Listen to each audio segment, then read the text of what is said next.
Hi, Fraser. Welcome to the Integrative Health Coach Success Podcast. Hello. Thanks for having me. Yes, my pleasure. We actually got a chance to talk quite a while ago. Our topic was kind of caregivers. I know that you've been a longtime caregiver of a special needs daughter, which we're going to talk a little bit about, but I'm so glad to have you back. Things have kind of transformed in your world since then. And I think it's something that honestly the world needs to hear. And certainly our listeners, we're going to start there. And I'm really excited for our conversation. So thanks for being here. Yeah, thanks. I'm excited and nervous. Yes. And before we signed on, I said to you, like, I'm probably going to cry. And you, Me too. I'll try not to make you cry. And I'm not a crier. So I'm already like, oh my goodness. But it's nothing short of a miracle, the story that you're going to share with us. So I'm really looking forward to it. What I'd love to do to start is, can you share a little bit with our listeners what you're currently doing with your IHP certification? And then we'll do a little backstory of maybe like how you got there. I know you were a pretty accomplished athlete at one point. I remember that from our last chat, but what are you currently doing with your certification? Yeah. So I currently work full-time as a integrative health practitioner. So I do my own work for sure. And then I also do work for Jenny Bronco in the hormone space as well. So kind of like a 50-50 split. Just we've connected and we are very aligned and she's lovely. And so that's great. And then I do my own integrative work with clients one-on-one. So that's great. That's great. And how did you get into IHP and health coaching? Is it something you were always interested in? What was your backstory?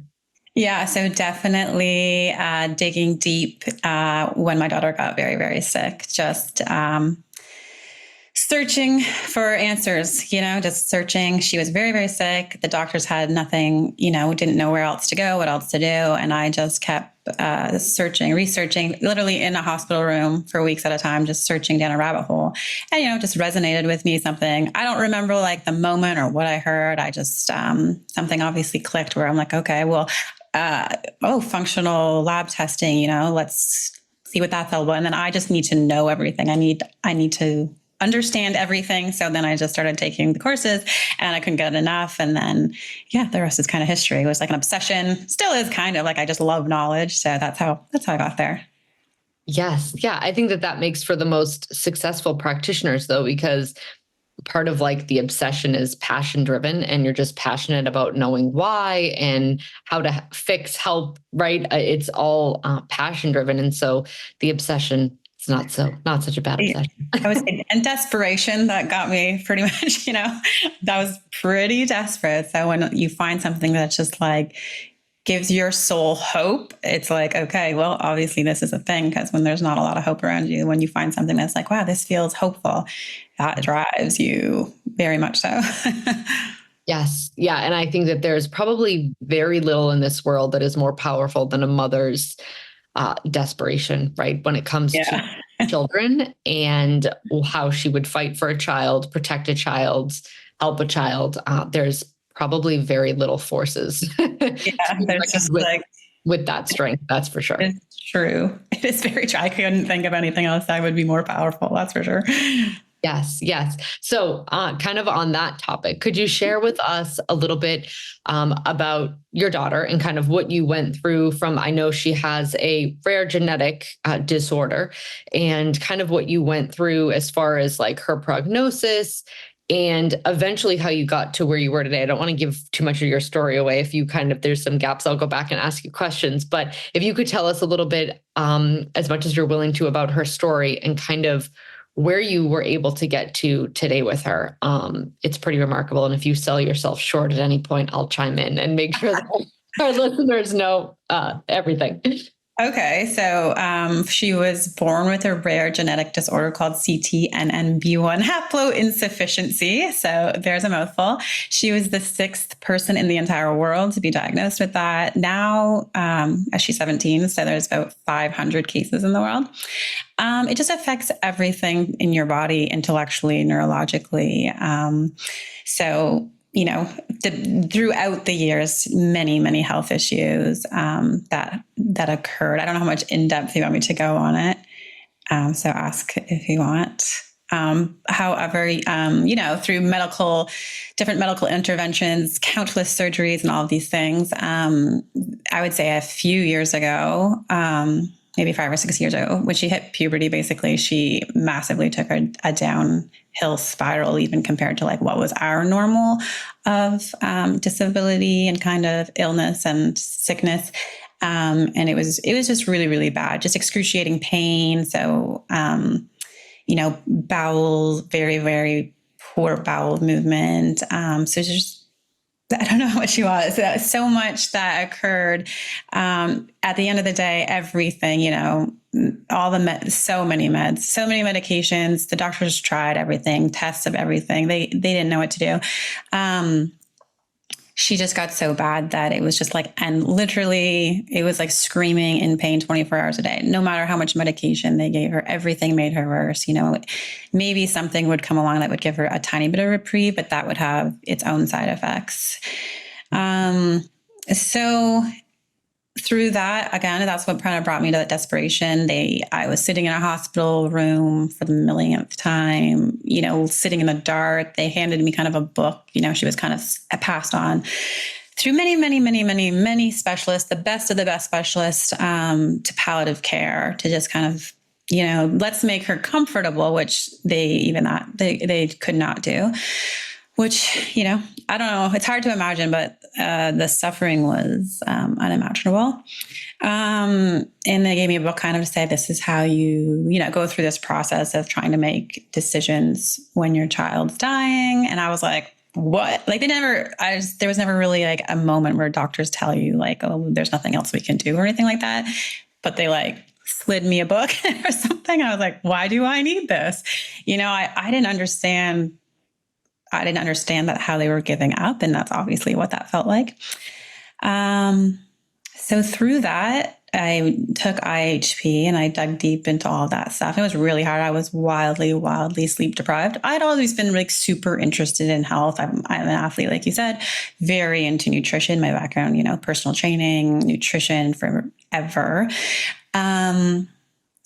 And then just started to run all of the labs on her, just one after another. And you would find things a lot of the time, she was very, very fragile, I guess you could say. So we would take a step forward, what would feel like a step forward, and then 2 steps back. And this kept going on and on and on. So I kept running more labs and she got more and more sick in a way.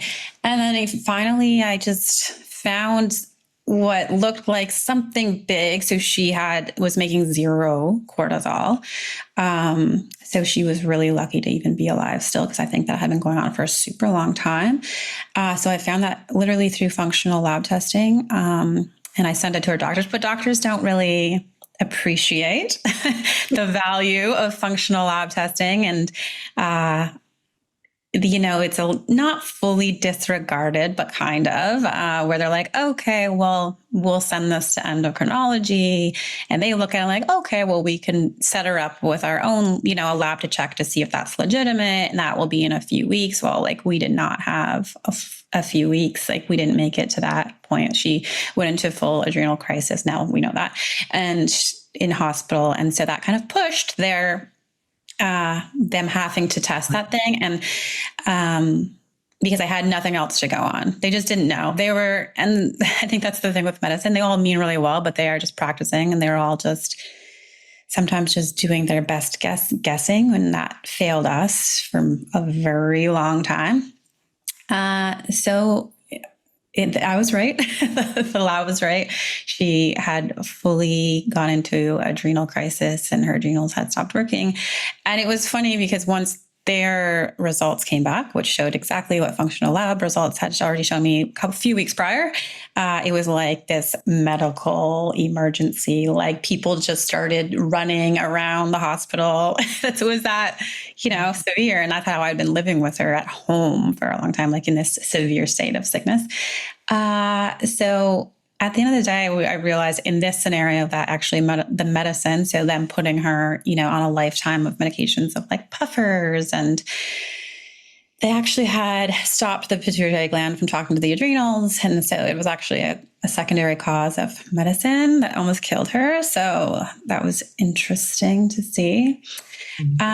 So once she was a little bit more stable in that regard, I kind of went back to all the other functional lab tests I had done and I continued to do. And now we've just done this wildly, like just obviously in that moment, I realized, wow, okay, there is something very legitimate to these labs and very legitimate, like life-saving. In our case, like it saved her life. There is 100% no question about it. Had I not done that, had I not run that lab, she would not be here today. I then dug deeper into all the other things that I found. So, starting to heal her gut, being very strict with good nutrition and helping her heal her digestion. And even still now continue to just like our life revolves around functional medicine, I guess you could say, and good nutrition and continuing to heal her. Like the journey has been long years, but like we just continue to see improvement every day. So the difference now is like a child, and then obviously weaning off all the medications is very slowly and carefully. It's like wild now to see the child that she was, who just looks like a zombie, a very, very sick zombie, sad, just very, at one point she could not even hold up her head. She could not crawl. She could not, it was very sad. Had special lifts for her. And now she's like, she crawls, she's lively, she has a massive sense of humor. Every day she just continues to improve. It's been, it's 100% a miracle. It's almost weird to think of. And I mean, we still continue, sometimes she still has a genetic disorder. She still has a ton of things that from years and years of not having the right nutrition, or, she was on like feed nutrition through that's like prescription for such a long time. There's just so many things that, you think you're doing the best thing for your kid, following the best advice of the best medical doctors. It's so interesting on this journey to have learned like, that's actually just all not true. That's not at all the case. And no one knows that. No one tells you, no one informs you that that's not actually the best thing for your optimal health in any way. So just continuing to do that path and seeing her flourish. Our quality of life, the difference in our quality of life is, I don't even know what the words are to describe how different it is. Like there was, it sounds dark, but like there was no reason to that I saw to keep going in the way we were. Like I would never want to see someone suffer that much ever. And if that was the life, I would rather have just like seen it end, which sounds really bad. But that's where that moment of hope, I guess, came in when I came across something that just was like, well, wait, hold on, and I held on to that like a life raft, and I've never let go, and it has changed our lives. And I just hope that I always tell her, because it's like, well, why did she have to suffer so much? And I just think, as annoying as I think the saying is, that all things happen for a reason, that it's probably that we can tell people who have lost hope. Oh, you're making me emotional. That there is hope. Don't give up, because I totally was ready to give up. Totally 100%. Like just make it stop. Make the suffering stop. And now she's like flourishing, and she's healthy, and we're still working on things, and we still have things that like we all do, that we have to continue. You get a virus, you get bacteria, you just keep on top of it. But it's life-changing, and there's so much legitimacy to functional medicine and functional lab testing. And I just think the population like her is the world needs to know, because we get very caught up in, we have appointments from specialists coming out our ears when your kid gets diagnosed with an illness or a sickness or disease or disorder or disability. It's crazy how many appointments you go to, and your life is just a blur of people telling you what you should do in the medical world. And you believe all of that, and you think that's all there is. And all of that thing, there's so many that can be helpful, but there's a whole nother part to it. There's a whole nother world that is even more important, I think. And I just think that I hope people know that, and I hope people learn that and don't learn it the hard way that I learned it, but to start just like mixing it in with for their children and for themselves, obviously for me as well. I mean, the amount of trauma 17 years of raising a special needs daughter does to you is a lot. You talk about cortisol and hormone problems, and anxiety, like all of that, even though I'm very healthy and I took care of myself, I mean, it totally put me through a lot. So knowing functional medicine also helped me then bring myself back into the place where I could, not have any of those symptoms. And I continue to just make that effort and put that into part of my life. It's so important. Yes. Oh, thank you for sharing all of that. It's a lot of it. No, there's a few points that I kind of want to highlight. And one is that I've had the pleasure of following you on Instagram, and the night and day difference before, I knew you were going to come back on this show. Like, we had even been messaging, like, it is amazing. If you simply just look at her eyes, it's like there's life now, like there's joy. You can see that, like, she kind of lights up, right? Like, it's her smile. I mean, she's absolutely beautiful. It's, we'll share your Instagram handle at the end, but it's absolutely amazing to see. It's words. I think you were probably having a hard time finding words, and I am too, because it's very hard to put the words into what was seen before and what she looks like now, just from what kind of life she has in her. And I think there's so much like that all of us kind of have a feeling towards the conventional medical model. And in certain instances, it can be life-saving, right? But I think what we all desire is just for people to know there's another option. It's not that that option isn't good in certain circumstances, but there's another option. And I think our most people's thinking is the bigger, the scarier, and the more rare the problem, the more you need medical intervention, right? Like, you are dealing with a very rare diagnosis. It was going to have significant impacts on her future and yours as well, right? And so how do you not get wrapped up in thinking, like, the more serious, the more specialized, the more, like, I don't need a health coach, I need a specialist, right? I need the best of the best. Yeah. And we can all get so, like, sucked into and hardwired to think that, like, that has to be the answer.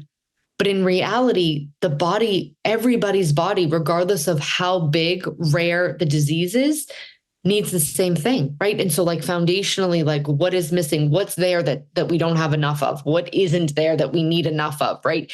There's so much that I think we overcomplicate when it comes to, when we hear, like, of rare things, that, you kind of, you using your just mom instinct and not being relentless with your search, essentially, did save her life. It probably saved yours as well. It's true. Being a mom, right? Like, there's nothing worse than knowing your child is suffering. Cannot imagine that length of time to that magnitude. I mean, my kid, like, has a bad day at recess, and I'm like, I can't sleep. Like, forget it. So that magnitude can be all consuming. Like you said, what a dark place. And to find, like, a glimmer of hope, and to find that, like, you found it. Like, it wasn't even like you went to another, like, health coach. Like, you saved her life. And yeah, I can't imagine that the purpose isn't for you to share with the world, right? It doesn't have to be her specific genetic based disease, but there's lots of genetic based diseases out there that they do rely on medication for, and interventions that could perhaps be making conditions even worse, right? And it sounds like that's kind of like what happened in your daughter's case, that the interventions kind of further compounded symptoms and issues. And then, like, that was kind of left over to fix as well. Okay. Yeah. Also, those people who need things like medical intervention, they have I think, an even more extraordinary need for extra good nutrition and digestion support and all the things. Like, they need it even more than a typical person. You know what I mean? Like you have someone who's taking many medications, that's going to inhibit all sorts of nutrient absorption, and it's going to just create a worsening of things. So I just think the need for people with kind of complex medical stuff have a massive, even bigger need for holistic and functional medicine. Absolutely. Yeah, that's a great point. Yeah, medications, the toll that they take on the liver and the kidneys, and that just detoxification, right, in and of itself, never mind any other symptom that but like, medications could cause constipation, and now you're not eliminating properly. And so you're reabsorbing toxins back into your blood, right? Like one thing just leads to another. And so that is such an amazing point, is sometimes it's both, right? Sometimes you need both, but there's always a place for holistic, approaches to nutrition and lifestyle and all of that. And I absolutely have never heard it put that way, but I think that's a beautiful way to put it, is it sometimes the need is even greater when you're in the midst of relying on conventional care that could kind of be furthering issues as a fallout. As well as having a genetic predisposition to not having a body that works efficiently. You know what I mean? Like that's what rare disease and is your body isn't working like everybody else's. You don't have the start in life like we all got. Maybe we got ourselves into poor nutrition habits or got toxicities. Well, people with rare disease kind of don't get even that a good start. They start with like a poor, ability to absorb nutrients, a poor ability, depending on what it is, or just there's so many things. They start already kind of like in a weakness. So like it's to give them a fighting chance. I mean, the need that they have is so great. And I unfortunately think we're getting the opposite to the people in that community and to kids in that community, because we get so looking straight at just what our doctors are telling us, but we kind of lose focus of like, wow, their need for optimal nutrition and supplements, to be honest, because they can be, more easily absorbed than breaking down food sometimes, is so far greater for those kids and those people in that community. Absolutely. Yes. Yeah. And I think it can probably, at least I can think as, a mom, like when you have so much of the stress on your plate of dealing with rare disease, it can probably be harder to take the time and the effort to prepare, good food and do it yourself, and not just grab something quick on the way home from a doctor's appointment that's just exhausted the living daylights out of you. Right. So it's got to be a significant work and a commitment from you, I think, in highlighting that as a difference. Before I had kids, I would always, family members or other people, I'd be like, oh my God, I can't believe she's feeding those kids fast food again. And there's days where like I'm driving home from a hockey game and I'm in that moment, I'm like, this is why people go to drive-in restaurants. I still choose to go home because I know better. But the convenience is oftentimes like just a survival technique, right? Yeah, People who are just in dire need for convenience. Yeah, and totally. like some sort of food, right? But once you have the education behind what it does and doesn't do, what good food can do, how good food can heal, right? It's the education piece. If people just knew better, or a doctor said to them, listen, what the child is eating does matter. Like if you could just do these things and not that, right? But there's no education piece in the conventional model. They have to look elsewhere. And if you don't know that something else exists, of course you're going to give into the convenience and the quickness and the easiest mentally option available. Yeah, for sure. And it gets even like more niche, I guess you could say, like in complex care, I guess you would say, there's G tubes involved, there's kids who, and there's so much that can be like a blessing in disguise. I think that's part of like my passion, is to teach the world, or that part of the world, that, that's that you can optimize nutrition through that way. When we talk about rare disease, we're talking about like, things like that people just don't have any clue about, which I think is like really where I strive to share the wisdom of even though your kid has that strong of a medical issues, those things you can still do all of the things that you just need someone to help you guide you through that, like using G tubes and ostomies and all these things. Like this is all very my normal world, right? Where it's not, as many people, it's like, well, now it's medical. It's only for the medical people to give me guidance. Well, it's just like not the case. I mean, they don't have any experience in, I don't know, holistic health and nutrients, really, at the end of the day. I remember one of the greatest GI docs at the time, an infectious disease doc, standing in front of me and trying to tell me that there's just no legitimacy in like probiotics. And I'm just like, where are you guys getting the wisdom that you are telling moms about? I don't know. I was just like this moment of like how little they tell people, parents of sick kids, to try the simplest of things like a probiotic. I was just like, what? They don't have any solution. And then I don't know. Do you know what I'm saying? It was really not recommending a probiotic as a GI doctor. What are you doing? Oh my God. So the same goes for a multivitamin, you know. We were followed by countless of the best pediatric complex doctors. No one ever said, oh, she should be on like a methylated vitamin because no one says any of these things. And like these kids need and so much of that. It's hard for me to understand, but. Yeah. And again, it goes back to the education system that educated them, right? And if multivitamins were pharmaceuticals that were making lots of money, they would probably recommend multivitamins, or same thing with probiotics, right? But they are in sick care and they're recommending things to fix the side effect, the symptom, right? And not really looking to prevent or even quote unquote cure. I mean, what you've been able to do with your daughter is like you've done some reversal in her symptoms, which I'm curious. Is anybody in the medical field mind blown? Yeah.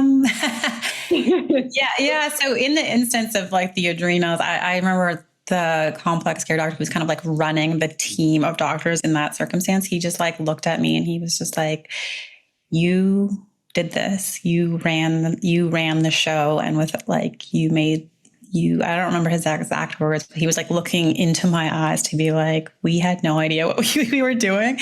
And you saved her and you ran the show here and you should, like, good for you. And I was just like a moment of thank you. Like, since then, it's been it's been like 3 years probably since that started to turn around.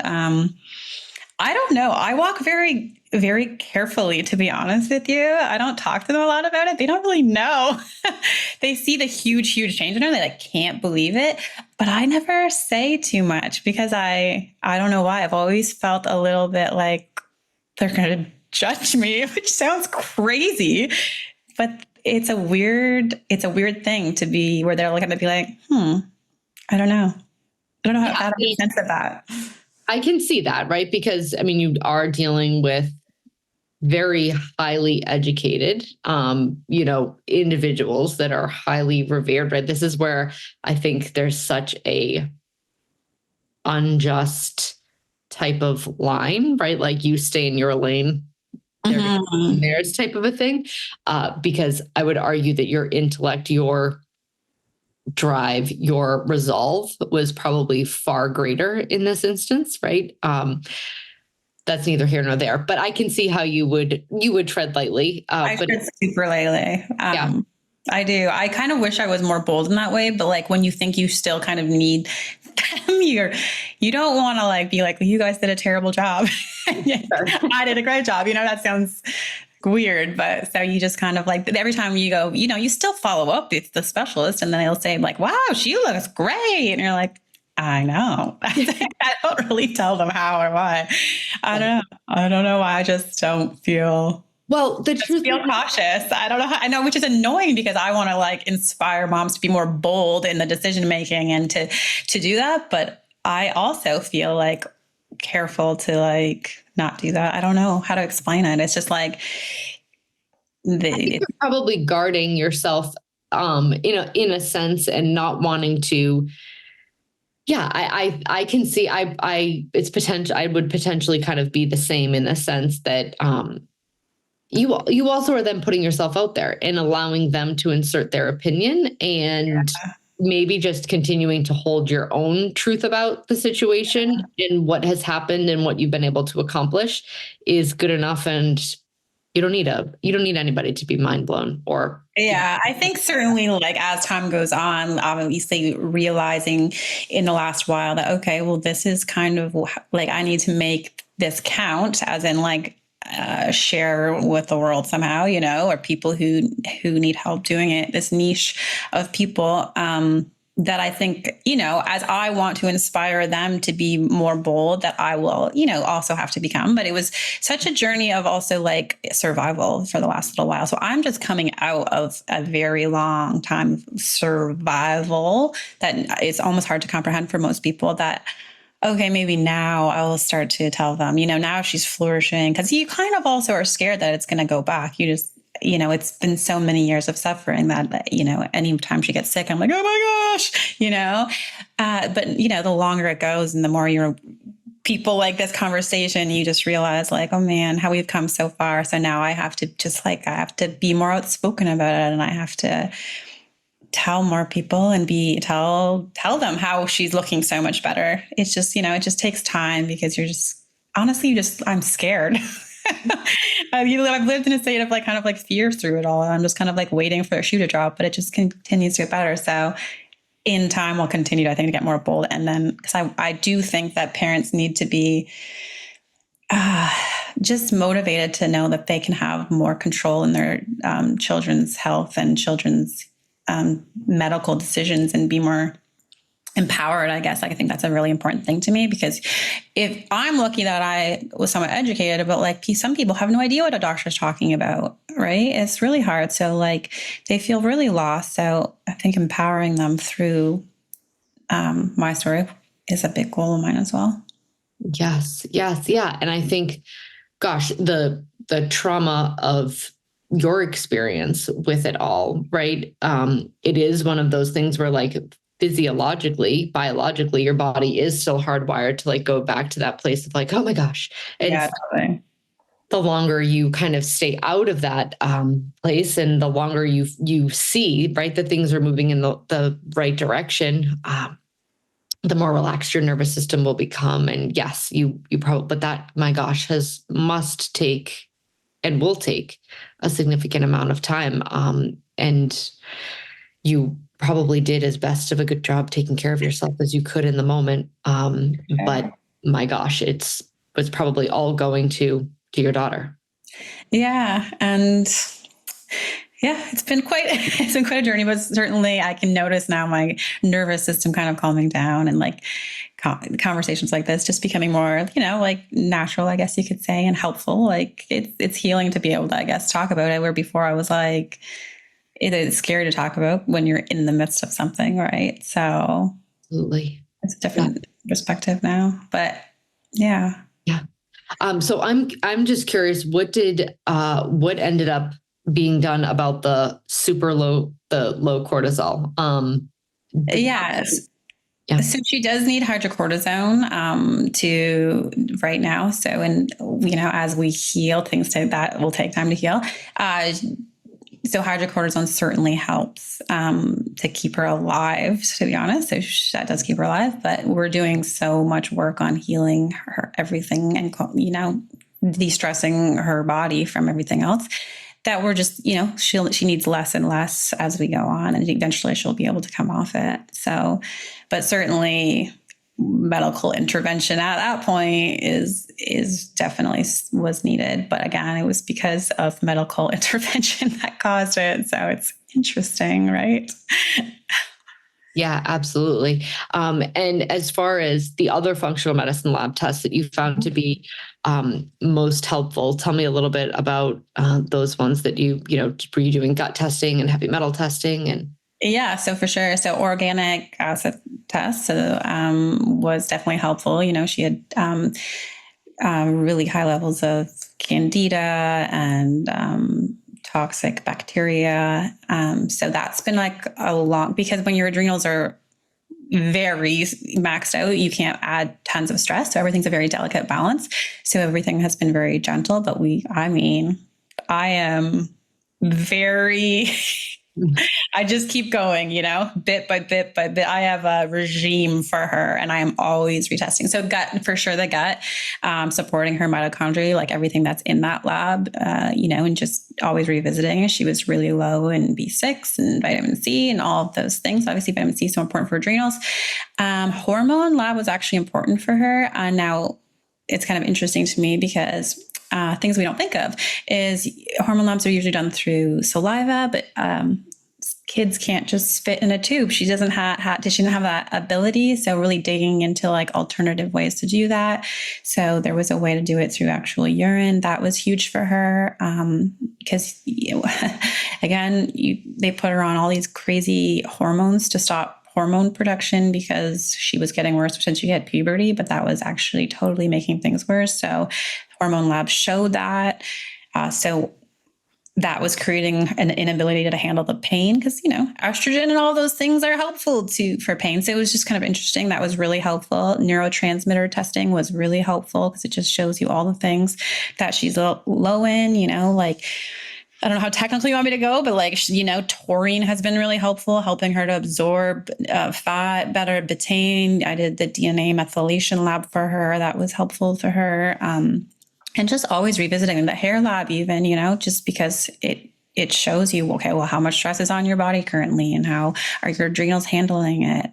And it showed, initially she was just like wildly depleted. So, that obvious burnout, so then it's also just a reminder to keep you on track, right? You can see your body's always changing. So it's actually, I'm lucky because I can do them and I can read them. But man, I still use them as a tool all the time to keep moving forward, to keep progressing. Okay, well, where are we at now? Because you can't do it all at once, right? There was so much that came back with, deficiencies and So I would say all of those were helpful. Every one of them was helpful in their own way, like at the right time, for sure. And continue to be like will continue. Even the stool lab, it was kind of interesting. I had a hard time, getting rid of all the candida from her. And then the stool lab, broke it down to it gives you your sensitivity. So, getting into very specific things for her was a really helpful tool to you help get that, come with some of the toxic yeast that was really quite hard for us to fully eradicate. Super helpful tool. So all of them, I don't have one that I wouldn't be like, oh, that wasn't helpful. Like they were all helpful for sure. And they continue to be. I am really passionate about functional lab testing, as you can see, they're all great and they all really help. If you do what they tell you, if things show you deficiencies and you do the work to fill up that deficiency, your body is going to feel better. And if you have ones that show toxicities and you do the protocols, your body is going to get better. It takes time and it takes effort, but it does work. It totally works.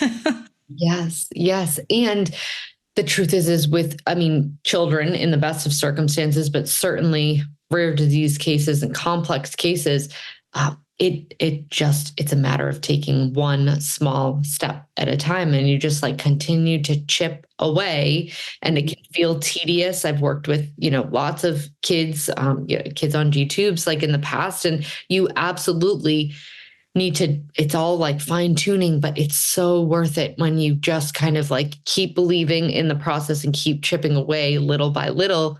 Eventually you can start to see shifts, and then that shift snowballs into another shift. And eventually, the hope of it is kind of what continues to motivate you and to keep chipping away at it, because it can be tedious at first, especially with, what they can handle for amounts of supplements and what reactions might come, and can they handle the antimicrobials and the detoxification, right? It's taking it slow and steady at first. And it's hard because when you get into like this, the more special needs, you get into very picky eaters, and it is super complex and hard. So, having someone, parents need someone to like walk them through and kind of really be by their side through it, because it's not easy. It is really hard. But it's for me to sit here and tell you the difference in quality of life. If any of the kids to just improve their quality of life, even half as much, it is worth every hardship. And it does get worse before it gets better. It does, like it did for us. Like, many times we tried to start different protocols, and you get kind of worse before it get better. But just like, I don't know, really keeping that hope for the long term, but chipping away is like the best way, saying about it. It is chipping away really, really slowly. So, but now, look, 3 years later, and it's a miracle. So you just baby steps, keep baby steps. It's so important. Keep moving forward for sure. And I always say, like, most things worth having have challenges, right? But like, we always get to choose our hard. I highly doubt that what you're doing now is any harder than watching her suffer in the pain that she was in then, right? That was hard. This might be hard, right? We always get working out's hard, but not being able to, move in 30 years the way you want to is also hard, right? There's always kind of a choice that we get to make. And it's just so inspiring to hear your story of you just being relentless in your quest to find the answers. And then eventually, yes. But dads are amazing. They truly are.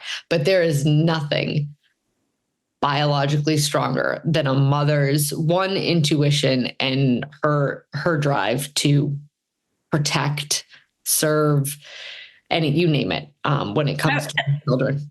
I would say, actually, you saying intuition, I've learned that through this process, that is so important. Like, that's so many appointments, so many medical doctors. I remember being in a room at Children's Hospital. We had been there for weeks. I had at least 12 specialists sitting at a big table with me, and they all looked at me like, what do you think we should do? And I'm like, what are you asking? You know what I mean?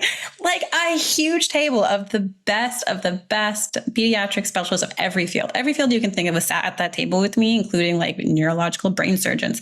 And they all looked at me and said, well, what do you think? And in that moment, I'm like, and I answered, and they're all like, let's do that. And I just want to passionately say, like, my mother's intuition is powerful, and learning to trust it is so important, especially when your kid's sick. Like, we doubt ourselves way too much, but man, it was a huge part of learning to trust that.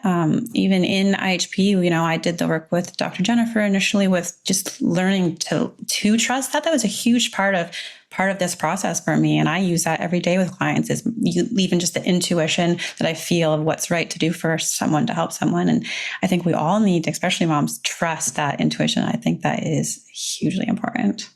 Absolutely. Yes. Yeah. And I think we all have it. Some of us access it better than others, but I think of biologically speaking, mothers, because of how we work literally connected to those babies, we have it significantly stronger. And yes, it's learning. I think just like building trust with anything else, the more you kind of see that it is, right? Like you're saying, when you saw that trusting your intuition had the outcome that it did, you then trusted a little bit more, and then you trusted a little bit more, right? It's a learning curve. But I've said to mothers before, what do you think is on calls like this, right? What do you think your child's kind of struggling with the most? Because I actually do want to know what they think, right? Yeah, and they're usually right. Yes. It is a huge part of the process, and I'm so glad you did. It's such a beautiful story. And like I said, we're going to, if you would, do you want to share your Instagram handle now? Hopefully if there's people listening who have, people that they can share your story with, so that it can get to the people who need it in the rare disease community. Yeah, it's Fraser B _holistic health. Okay. Yeah. Thank you for sharing that. But like I said, it's pretty hard to put into words what you've been able to do with her. Yeah. And I think probably nobody will ever understand, except for you. Yeah, for sure. No one will How ever, much? no However, one will ever know. yes, Yeah. but the videos certainly do it a portion of justice when you see the joy that you can clearly see that she now has joy in her eyes, in her face, in her like laughter. It's incredible. Yeah, it is. It really is. And I don't ever take it for granted. Every day I'm just like, you're happy still. Like every day I appreciate the littlest of things now, you know? I just appreciate every smile and every moment that she is happy because it was a long haul of suffering. So appreciate the fine little moments in life. Absolutely. Yep. If nothing else, I certainly think your account allows people to see that. So thank you so much for being here and being a guest on the Integrative Health Coach Success Podcast again. I think this episode was beautiful and I appreciate everything that you shared. I know you were kind of eager to do it, but also, it was stepping a little bit out of your comfort zone. So I so appreciate it. I hope it reaches the people that it needs to because it is such important information. Thank you for having me. It was a pleasure and I'm happy to share our story. It's been nice. Thanks, Fraser. Enjoy the rest of your day. We'll talk soon. Bye. Bye.